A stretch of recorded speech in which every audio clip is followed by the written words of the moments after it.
कक्षा में। मैं अंजलि ऋषिवाल। आज हम बात करने वाले हैं मिडिवल हिस्ट्री के ऊपर।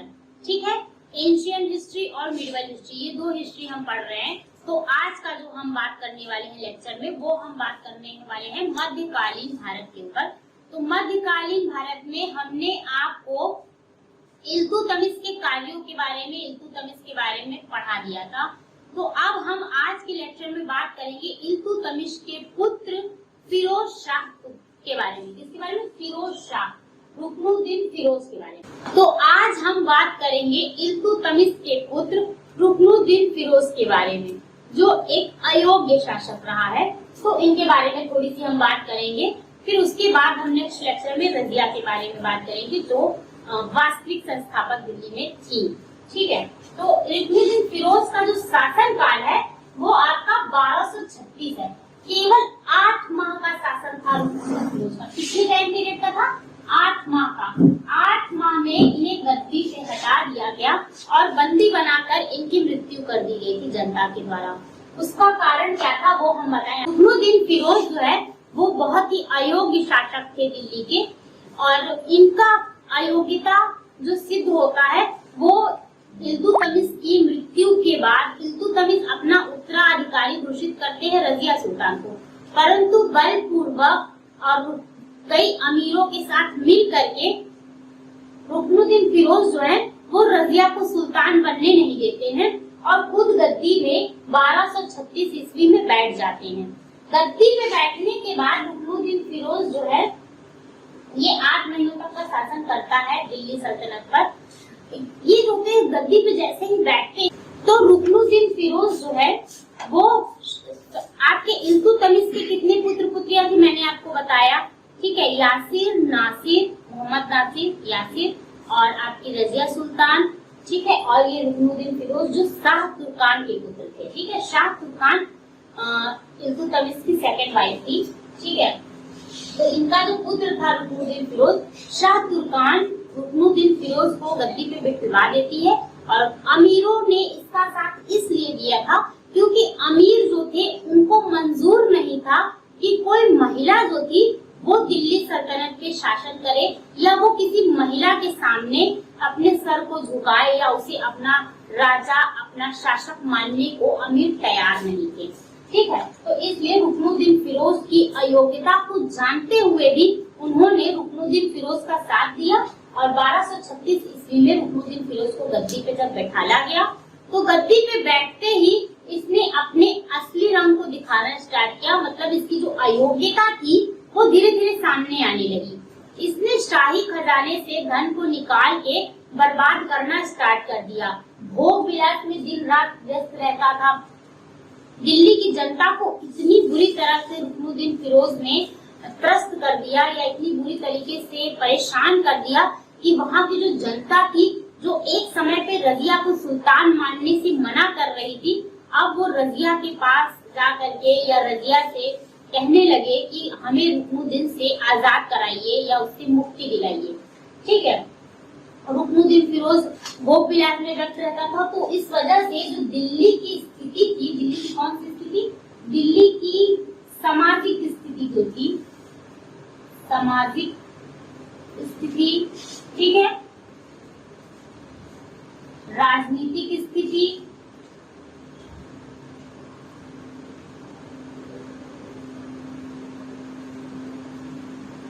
और धार्मिक स्थिति, ये सारी जो थी, ये सारी स्थितियां डामाडोल होने लगी, मतलब कि गड़बड़ होने लगी। ना वहाँ की सामाजिक स्थिति ही सही रही क्योंकि जनता में द्वेष और लड़ाई झगड़ा ये सारा रुकनुद्दीन के कारण फैल चुका था। एकता खत्म हो चुकी थी। जो इल्तुतमिश ने दिल्ली की जनता को जो एकत्र करके रखा था, एक करके रखा था, रुकनुद्दीन के शासनकाल में इस जनता में आपसी मतभेद स्टार्ट हो गए। तो इसकी सामाजिक स्थिति बहुत ही दयनीय हो गई, बहुत ही खराब हो गई। राजनीतिक स्थिति भी, जो राजनीतिक स्थिति थी वो भी बहुत ही डामाडोल हो गई, उसमें भी बहुत सारी दिक्कतें आने लगी। उसका कारण क्या था? भोग विलास में लिप्त होने के कारण जो रुकनुद्दीन था ये बिल्कुल भी ध्यान नहीं दे रहा था अपने सैनिकों के ऊपर या कौन सी आक्रमण दिल्ली पे हो रहे हैं। और एक अयोग्य राजा होने के कारण दिल्ली पे बहुत सारे शासकों ने अपना कब्जा जमाने के लिए अनेक प्रयास करने स्टार्ट कर दिए थे, जिस पर किसी पर भी ये रुकनुद्दीन फिरोज जो है ध्यान नहीं दे रहा था।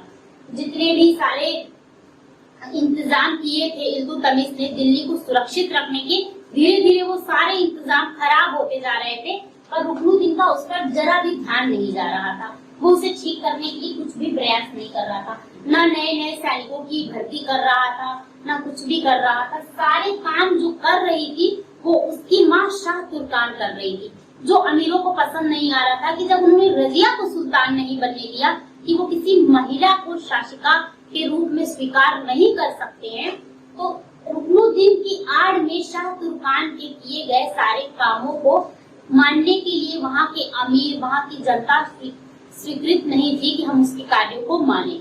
ठीक है, इसलिए बोर्ड पूरी तरह से दिल्ली से अपने आप को, कितने लोग तो दिल्ली को छोड़ करके जाने लगे थे, दिल्ली की जनता। ठीक, वहाँ की धार्मिक स्थिति भी बहुत ही खराब हो गई थी। धार्मिक स्थिति में लोग दिल्ली को छोड़ने लगे थे, वहाँ के मस्जिदों को तुड़वाने लगा था रुकनुद्दीन, मतलब बहुत ही ज्यादा कुतुब मीनार को ध्वस्त कराने लगा था, जो कि काफी टाइम पीरियड से बनाया हुआ ऐबक का कुतुब मीनार था, उसे इल्तुतमिश ने अच्छा करवाया था, तो उसे भी इल्तुतमिश की मृत्यु के बाद जो है तो रुकनुद्दीन फिरोज तोड़ना चाह रहा था, उसे भी रजिया ने रोका उसे तोड़ने से।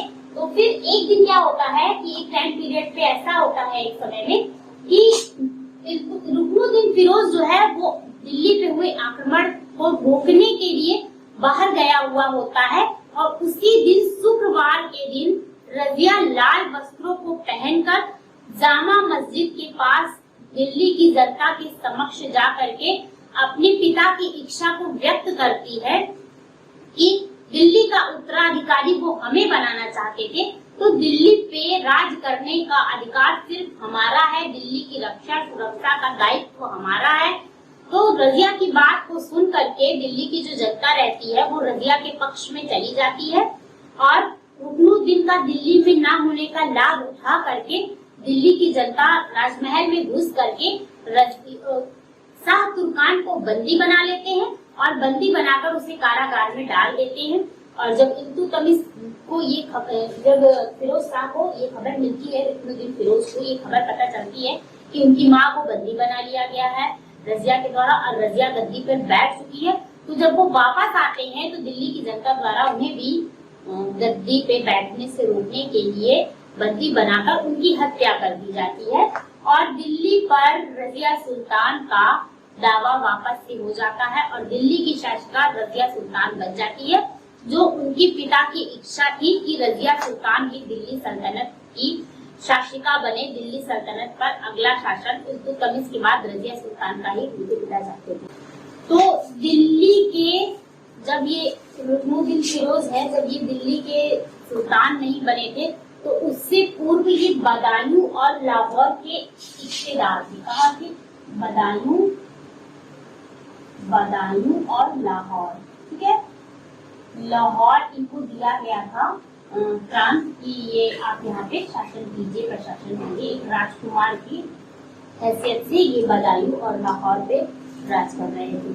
फिर ये जब शासक बन गए तो इन्होंने अपनी सारी सीमाओं को तोड़ दिया और फिर इस तरीके से शासन किया, जैसे कि मैंने आपको बता ही दिया है। फिर 19 नवंबर को इनकी मृत्यु हो जाती है। अब 19 नवंबर,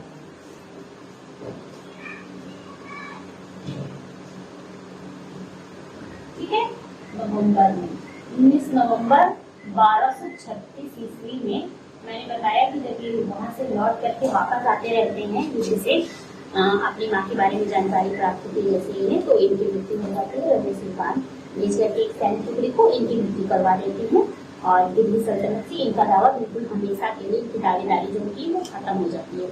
आई होप गाइस आपको ये वीडियो समझ में आई होगी। देखिए ये बहुत ही शॉर्ट है, क्योंकि 8 महीने के शासनकाल में इन्होंने क्या किया था कि ये एक अयोग्य शासक है, तो ये कुछ कर तो पाएंगे नहीं, इसलिए इनके बारे में हम बहुत ज्यादा नहीं पढ़ते हैं।